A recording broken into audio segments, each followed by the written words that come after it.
Welcome back to Episode 11, Season 2 of the Learning Curve Podcast with Edmonton Catholic Schools.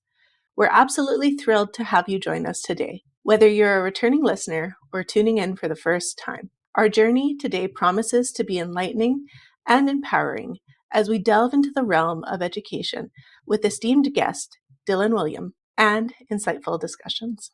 Before we embark on this educational adventure, let's take a moment for reflection and prayer. In the name of the Father, and of the Son, and of the Holy Spirit. As we gather here today, may we be guided by wisdom and compassion in our pursuit of knowledge. Let our words and thoughts resonate with educators around the world, fostering empathy and understanding within our classrooms. Grant us the patience and resilience to overcome challenges and embrace growth as we navigate the intricate landscape of teaching and learning. Amen. In the name of the Father, and the Son, and the Holy Spirit. In the spirit of inclusivity and respect, we acknowledge that we are recording today on the traditional land of Treaty 6, the ancestral territory of the Indigenous peoples. We pay homage to the Métis Nation of Alberta, Region 4, and honor the enduring contributions of Indigenous communities.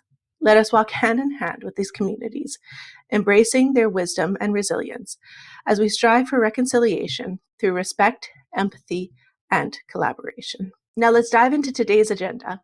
In Jen's Learning Lab, we will explore the adolescent brain and how it influences our job as teachers. Our esteemed guest, Dylan Wiliam, Emeritus Professor of Educational Assessment at University College London, will illuminate us with his profound insights on assessment practices and teacher development. Our conversation will center on students as part of the assessment process and how formative assessment and feedback helps to drive their learning forward.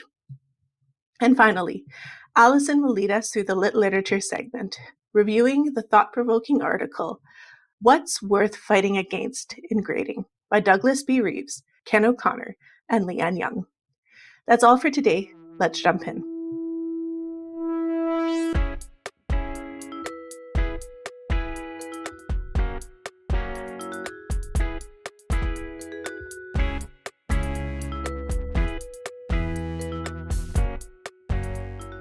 To the Learning Lab, where we decode the brain's secrets of learning. I'm your host, Jennifer Espejo Harasimiuk, ready to take you on a synaptic saunter as we explore the neuroscience of learning during adolescence. Adolescence is a fascinating period of development marked by rapid changes in the brain. It's a time when individuals are not only navigating their identities and relationships, but also soaking up knowledge like sponges. But how does learning actually occur in the adolescent brain? To understand this, let's dive into the neural mechanisms at play. The brain undergoes significant restructuring during adolescence, particularly in areas responsible for higher order thinking and decision making, such as the prefrontal cortex.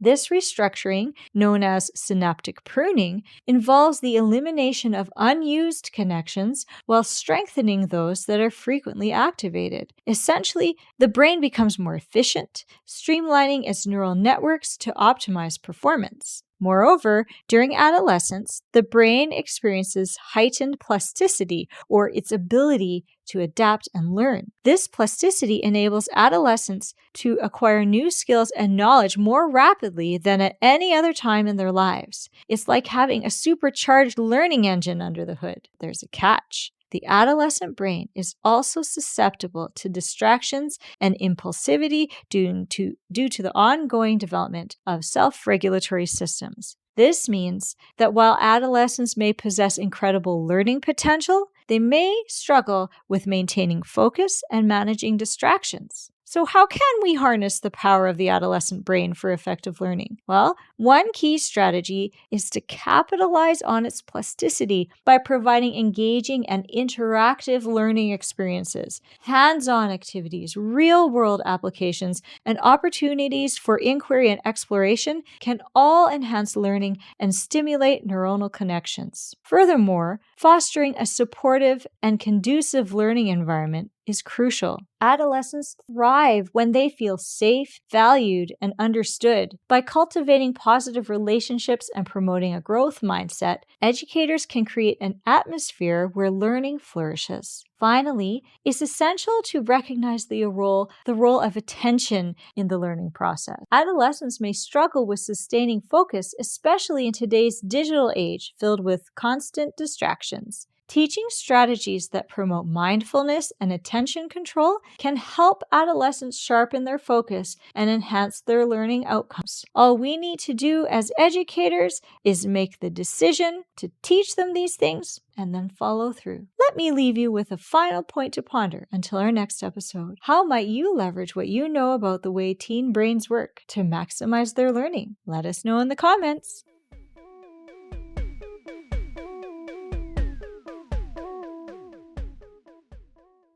Welcome, everyone, to another episode of the Learning Curve Podcast with Edmonton Catholic Schools. Today, we are so thrilled to have Dylan Wiliam on the podcast today. Dylan Wiliam is Emeritus Professor of Educational Assessment at University College London.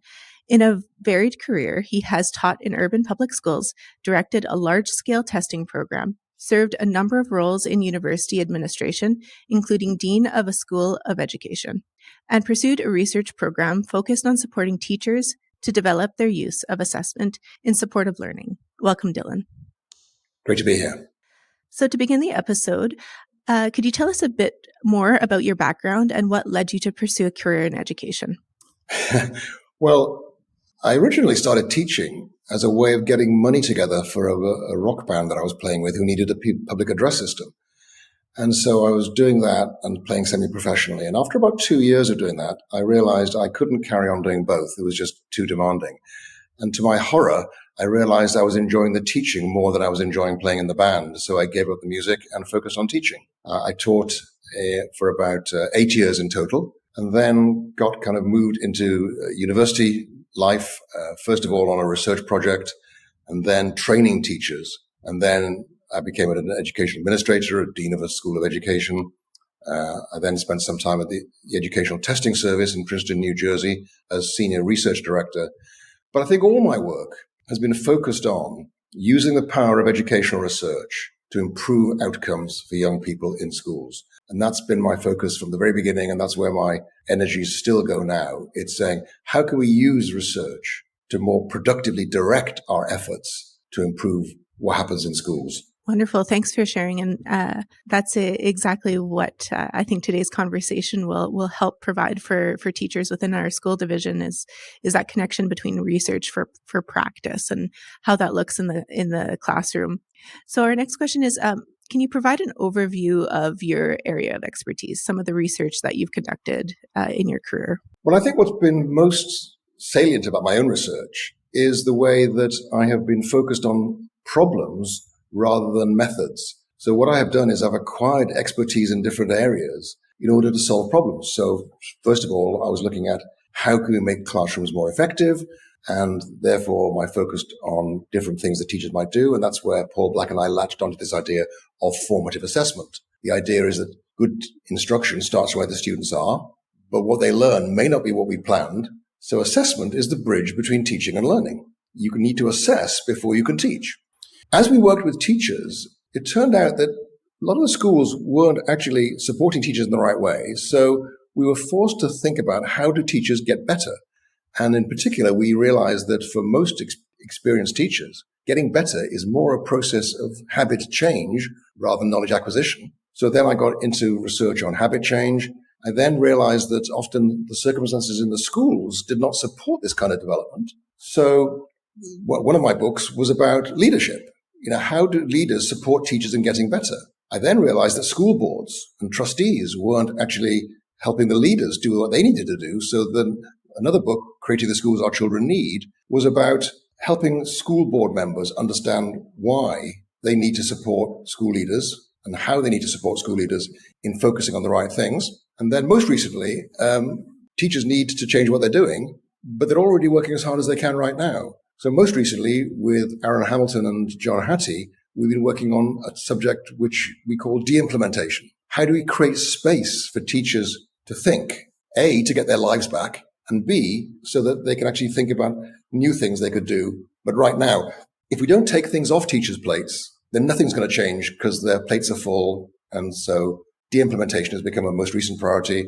And then even more recently than that, we've also begun to worry about things like the impact of artificial intelligence on education. So in a way, it's basically a series of, I've acquired expertise that has been necessary to look at the challenges that I think need to be addressed. And so I've never been a person who's interested in particular methods or approaches to research. It's always, what do we need to get better at? What do we need to understand better to be able to effect the changes we seek? Mm.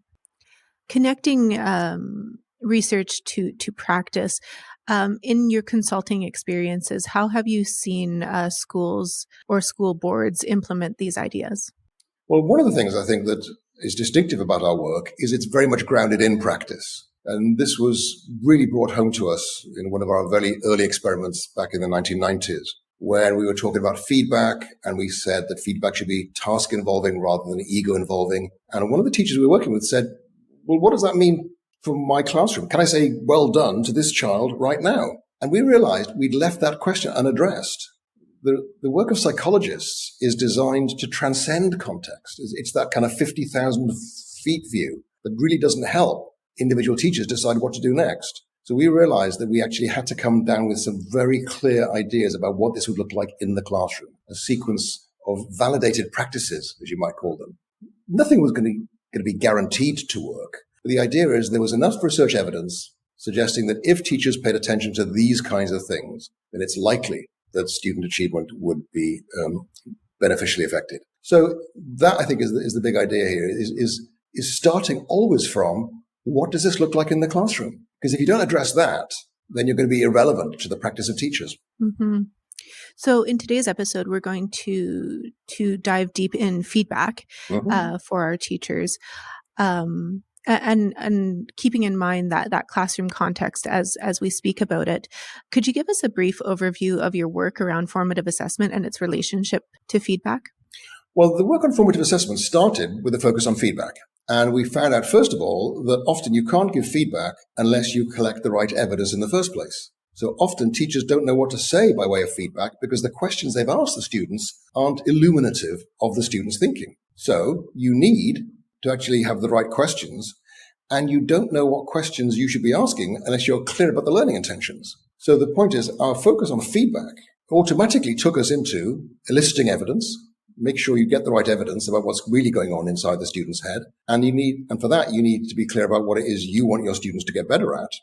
And then we also discovered that you couldn't change what teachers were doing in classrooms without changing what the learners were doing in the classroom. And therefore, we have to take into account learners as owners of their own learning and as learning resources for one another. So we started with a focus on feedback, but we found to make it work in real classrooms, we had to expand it to include those other 4 strategies as part of the framework of formative assessment. Some people call it adaptive teaching. But the reason I don't like the term adaptive teaching is it focuses far too much on the role of the teacher and less on the role of the learner. So for me, it's an integrated perspective of the roles of the teacher, the peer, and the learner in terms of where you are in your learning, where you're going, and how to get there. And that's what gives us this framework for formative assessment that schools seem to find helpful. Mm-hmm. That relates to what our team has been talking about over the last 5 years with our staff, is understanding that learning outcome, breaking it down to a learning intention, what really is the outcome asking, and then developing that success criteria. So we have common language, or as Fisher and Fry put it, teacher clarity, to have those conversations and bring the learner, their peers, and the teacher all into agreement of what the goal is and how to get there. So what research stands out as most influential over your thinking around formative assessment and feedback? I think the starting point was this rather impressive review done by Abraham Kluger and Angelo Denisi in 1996, where they tracked down every single study on feedback they could find. They went back to 1905. They found over 3,000 research studies. But they realized that most of them were not very well designed. They lacked a control group. They didn't actually measure the effects systematically. The experiments were so small that they weren't reliable. They were left with 131 well-designed studies on feedback. And on average, feedback improved performance. But in one of the most counterintuitive results in all of psychology, I think, they found that in 38% of cases, giving people feedback made their performance worse.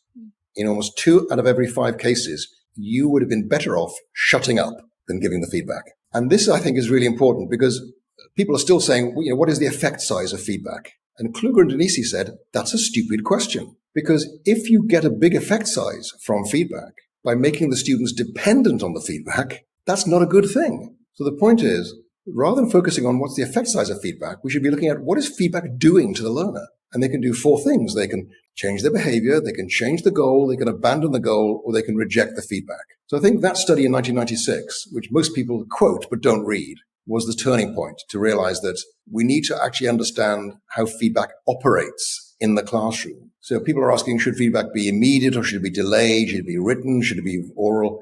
And none of those questions are important compared with what do students do with the feedback? Mm-hmm. And if you're getting more of what you want from your students, it's good feedback. If it's getting less of what you want from your students, it's bad feedback. And so there's a lot of well-meaning advice given to teachers about feedback, but I don't think it's supported by the research evidence.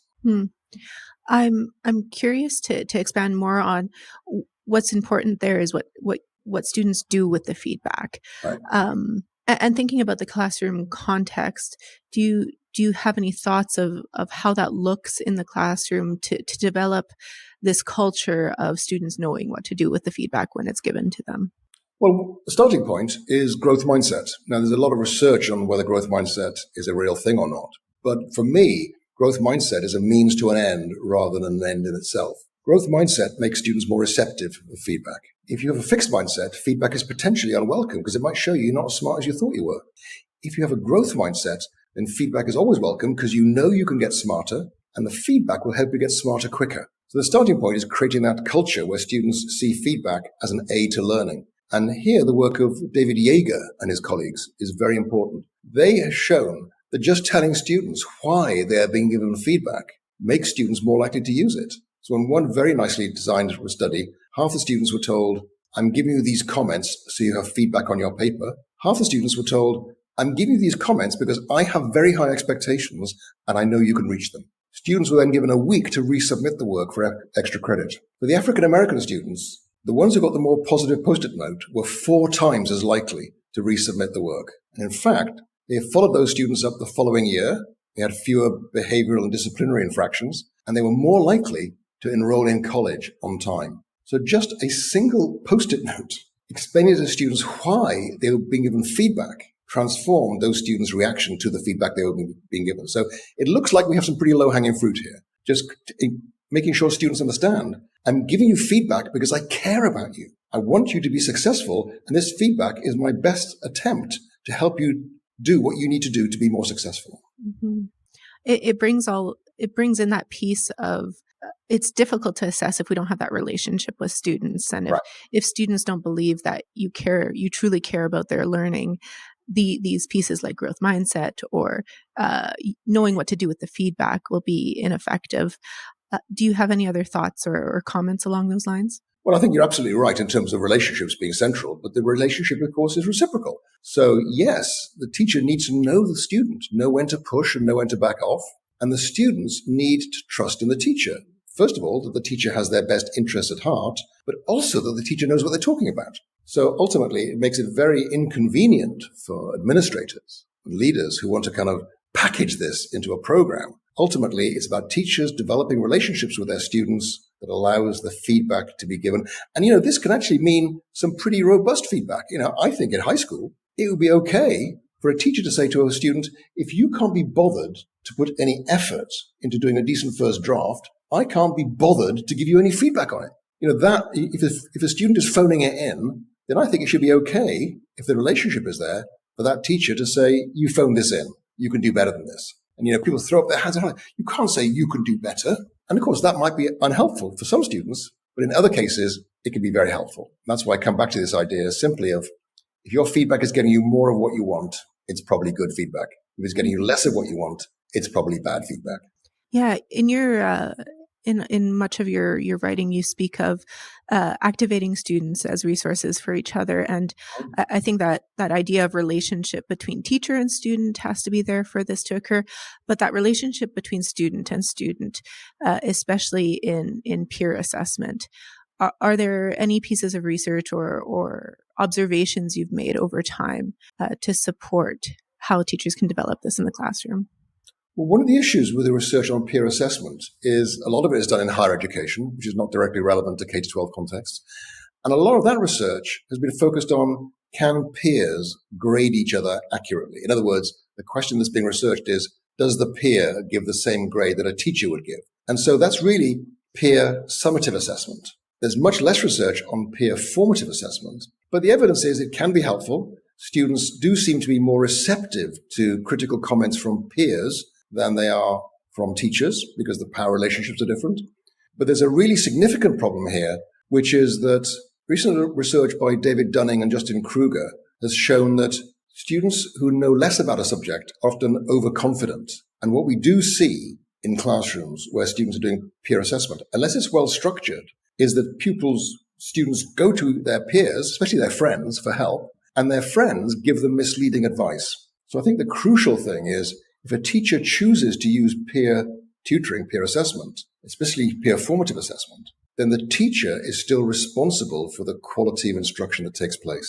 The teacher can't blame the pupils or the students for saying the wrong thing to each other. If you're choosing to get the pupils to help each other, then you are also responsible for the quality of what the students are saying to each other. That's what makes it really challenging to implement in classrooms. Yeah, I could already imagine from my own experiences how much pre-teaching and social and emotional teaching and even self-regulatory teaching that would need to happen to build that culture within my classroom. So, let's go into what is effective feedback, because we've spoken about first understanding the goal and then setting some success criteria for that goal, and then having that relationship so that the feedback given is accepted and processed by the student. But I think we need to define what is effective feedback and how does that play into this for teachers. Can't be done. You can't go any further than I've already been. Good feedback is that which gets you more of what you want. So people would love it to say, basically feedback should be timely. It's not true. There's quite a lot of research that shows delayed feedback can be more effective than immediate feedback. Feedback should be constructive rather than critical. Maybe most of the time, yes, but not always, no. So in fact, that's what makes the research so difficult to kind of encapsulate, is that the actual research evidence, when you actually test these ideas out, is that there aren't any simple findings. That's why my best shot at effective feedback is just look at what the students are doing with it. And if you're getting more of what you want, it's good feedback. That said, I suppose if I had to come up with one idea that would encapsulate the feedback that is most likely to be effective, I would say that good feedback causes thinking. So the idea is we try to minimize the emotional reaction and maximize the cognitive reaction. So rather than saying, correct these, I would say 5 of these are wrong, you find them, you fix them. In 3 places in this essay, you've used the wrong gender for the definite article. Please find them and fix them. Yeah? In this writing here, there are 5 places where it would be more appropriate to use specialist terminology. I've highlighted 2 of them, scaffolding. Please redraft using the appropriate language for the other 3. So the idea is that if our feedback is giving a cognitive challenge to our students, I think they're more likely to engage. And implicit in this is, if we're giving feedback, we should take class time for students to respond. If it's worth a teacher's time writing individual comments on a student's work, it's worth taking class time for students to respond there and then. So I would say, as a general principle, if you mark students' books, if you give them comments, the next 10 minutes that they're in the classroom with you, they should be responding to those challenges, those questions you're asking them, to make sure that the feedback gets acted upon. Yeah. The connecting, trying to summarize huge bodies of research and make it down to one thing is quite difficult. I like what you said about if the feedback provokes thinking, then we know we may be on the right track. But I think this explanation of what is effective feedback and by simply stating it's not possible, because it will be so contextual and personalized to how the teacher is interacting in the classroom. It comes back to what you said at the beginning of the episode in your research that relates to giving space for teachers to do thinking and to do some reflective practice and move forward. So my question now would be, for our administrators who are listening, what are some tips that you would have for them to help them create that space, or some provocations that you would like them to think about? I think administrators have a really important role in setting expectations. So I think it should be reasonable for administrators to say to parents, you could expect us to give your child detailed feedback on just 25% of the work your child does. And it's not because we're lazy.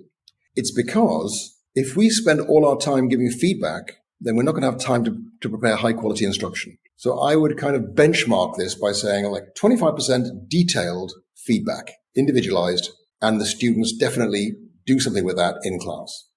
25% whole class feedback. The idea is that students hand in the work, teachers look across all the students' work and decide which 3 or 4 things do I need to teach again or go over again with the whole class. Because often you find yourself writing the same comments on different students' work because most students got the same misunderstanding. 25% peer assessment, again, carefully structured, and 25% self-assessment. So just having administrators make clear to parents that we're not going to grade everything, we're not going to mark everything, because it's just not a good use of our time, and your child will learn more if we actually have time to prepare high-quality teaching and do whole-class feedback and harness the power of peer and self-assessment rather than just correcting everything your child has done, which has no impact on learning pretty much. It just makes the student who gets lots of red corrections just feel inadequate. Mm-hmm. Yeah. I listened to a podcast you had done with Tom Schimmer a while back, and in that podcast, you made the statement, what's good for learning is often bad for performance, and what's good for performance is often bad for learning. Could you expand on those statements? A good example would be the checklist that a science teacher gives the students in middle school for their laboratory reports. So, here's the things the teacher wants to see: diagrams labeled in pencil, margins, underlinings, whatever. And so the well-motivated students know that to get an A, they have to follow the checklist. And so they do that. That's great. If students are still relying on the checklist 3 years later, I question whether that checklist has improved the student's ability to write a lab report. It's improved the work they hand in, but it hasn't improved the learning. And often we find that the things that we do to improve the performance in the task, students complete the learning task more effectively, get in the way of learning. And this is where rubrics, I think, are very difficult to get right.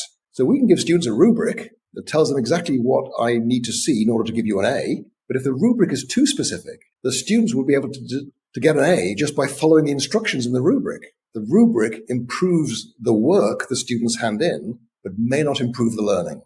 And what the research of people like Robert Bjork has shown on memory is that manipulations that actually make things slower in the task, trip kids up, if you like, make the learning more memorable. So learning is the long-term changes, the things that stick. Performance is how well students do in the class. And often, things that make the performance smoother stop the students from having to think and therefore make the learning less effective. As Daniel Willingham says, memory is the residue of thought. Students remember what they've been thinking about. And so we as teachers have to think very carefully about what are our students thinking about? What are we making them challenge? Now, I want to be clear that I'm not in favor of productive struggle. I think the research on that is very inconclusive. What I'm saying is I think students need to be thinking, but in a very carefully structured way so that they're coming up to the right answers. They're not spinning their wheels. They're actually making progress, but it's in a structured way so that they're building the right ideas. Mm-hmm. I'm hearing thinking come up often in your answers here, that if we're designing activities, we're designing tasks, we're designing feedback that provokes thinking, we're moving in that direction of learning. Am I correct? If they're thinking about the right stuff. Mm-hmm. That's the challenge, is we can get students thinking. I've seen social studies teachers getting students to design costumes for historical characters. And there's no doubt the students are thinking, but they're not thinking about cause and effect and chronology. They're thinking about costumes. And so the skill of the teacher is we've got to get the students thinking about the right stuff. Any teacher can stand in front of a class and lecture them about what they need to learn. And anybody can entertain students by giving them cool stuff to do. The challenge of teaching is giving kids cool stuff to do that has been so carefully thought out that actually engaging in those processes that the task requires almost necessitates the learning that we actually seek. So before we wrap up the episode, what are some top 3 strategies or tools that you would suggest to teachers for giving feedback in the classroom? Well, I think the number one strategy, and I've already mentioned that, is making feedback into detective work. The idea is that feedback should pose a puzzle or a challenge of some kind to make it more likely that the students react to it cognitively rather than emotionally. The second is to develop this culture of understanding feedback, that I'm giving you feedback because I care about you. In the same way that a good sports coach doesn't give a student a grade for their pitches in baseball or their passes in football. Instead, they actually give them feedback about how to improve that performance. And finally, just getting that idea that there's no perfect feedback. Be very skeptical about all the studies from higher education, for example, where most of the studies are minutes in duration, done on university students who just come into the lab, are tested, giving feedback and tested again and then dismissed. So ultimately, I think you have to, as a teacher, use the kind of sniff test. Does this smell like it might be right for my classroom? And ultimately, as one general principle, I would say for feedback is feedback should be more work for the recipient than the donor. Feedback should cause work for our students. That way, it's likely to be effective. Yeah, and I think that's a powerful statement for teachers right now who feel overburdened and overwhelmed. That if it's more work for you, is it moving learning forward? But if it's more work for the student receiving it, is that moving learning forward? So, last 2 questions. Are there any ongoing projects or initiatives that you are currently working on that you would like to share? I mean, basically, it's the same as before.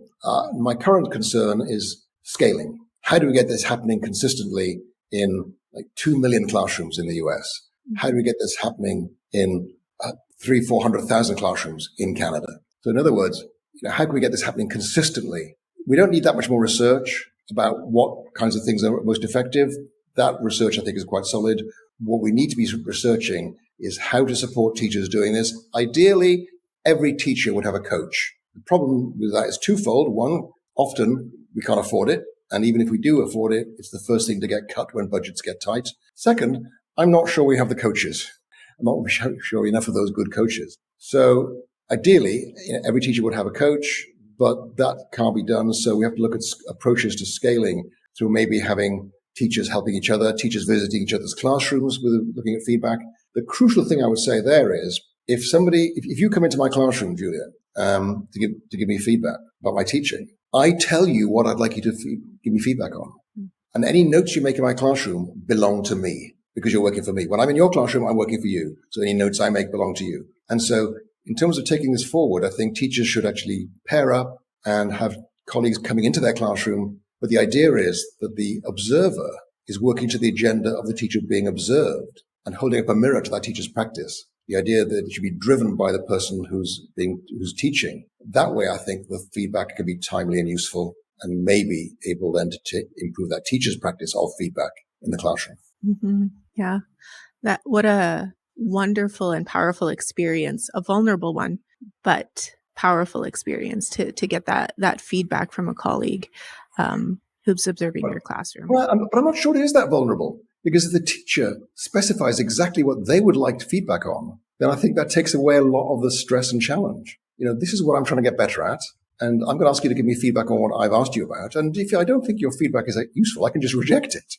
So I think that it actually lowers the stakes and makes it much more accessible. And that's the way forward, I think, is that teachers working in pairs or small groups to support each other in affecting the challenges, affecting the changes that those teachers have decided that they would like to make in their own teaching. Well, thank you. Our very last question for the episode, I asked this to all of my guests, so you can take it in whatever direction you want to. It's quite a big question, so take it where you will. What is a dream that you have for education? That we get away from the idea of evaluating teachers, who are the good teachers, who are the less good teachers, and instead focus on creating a culture where every teacher believes they need to improve, not because they're not good enough, but because they can be even better. And if everybody teaching in the division understands that they need to keep on getting better, I think things will change very radically. We've talked about growth mindset. And in my view, we've applied it in too limited a way because we've applied it only to students. If you think as a teacher that you can't get any better as a teacher, then when you fail, and you will fail because the job is basically impossible, when you fail, you'll be that cynical old teacher who says, what can you expect from these students?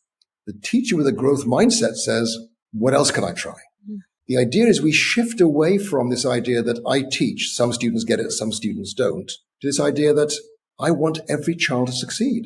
And until I get every child getting 100% on every test that I set, I still have a way to go. That restlessness, I think, that I need to get better, and I welcome my colleagues' support in helping me get better, and in return, I will help them. That idea of getting away from evaluating teachers and creating that teacher where every single teacher agrees, feels the need to get better and better. Wow. What a big dream to have, but yet I think a tangible one. I think we can get there with focusing on culture and relationships in our schools. So thank you again for being on the podcast, Dylan Wiliam, and I hope to speak to you again one day. Thanks. It's been fun.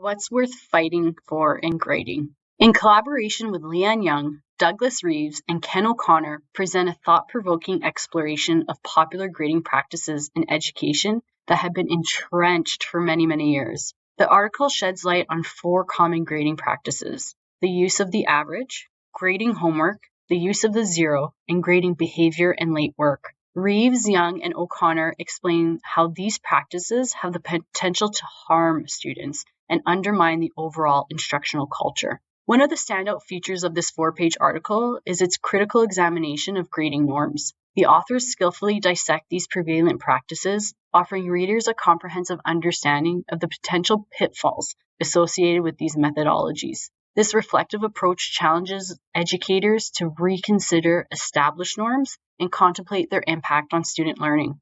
The practical insights provided by Reeves, Young, and O'Connor make this article a valuable resource for educators at all levels. By highlighting the potential drawbacks of these popular grading practices, the authors empower teachers to make informed decisions about their assessment strategies. The reader is not only made aware of what to avoid, but is also equipped with alternative approaches that foster a healthier instructional culture. What's worth fighting against in grading serves as a compelling guide for educators seeking to refine their grading practices. By pinpointing common pitfalls, the authors contribute to a growing conversation on how grading can better serve the interests of both students and the broader educational community. This article is a must-read for teachers and administrators alike, invested in creating fair, effective, equitable, and supportive learning environments for their students.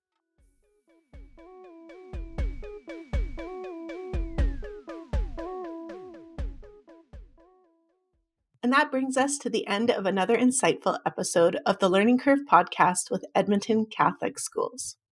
We hope you found today's discussions enlightening and inspiring, leaving you with a fresh perspective and renewed enthusiasm for education. A heartfelt thank you goes out to our special guest, Dylan Wiliam, for sharing his wealth of knowledge and expertise with us. As we conclude today's episode, we encourage you to reflect on the key takeaways and consider how you can incorporate them into your own practice. Remember, education is a journey of continuous growth and learning, and together we can make a profound difference in the lives of students around the world. Stay connected with us on Instagram at ECSD Learning, and be sure to subscribe to the podcast for updates on future episodes. Your support and engagement mean the world to us. Until next time, continue to embrace the power of education, and may your journey be filled with purpose, passion. Thank you for being a part of the Learning Curve Podcast family.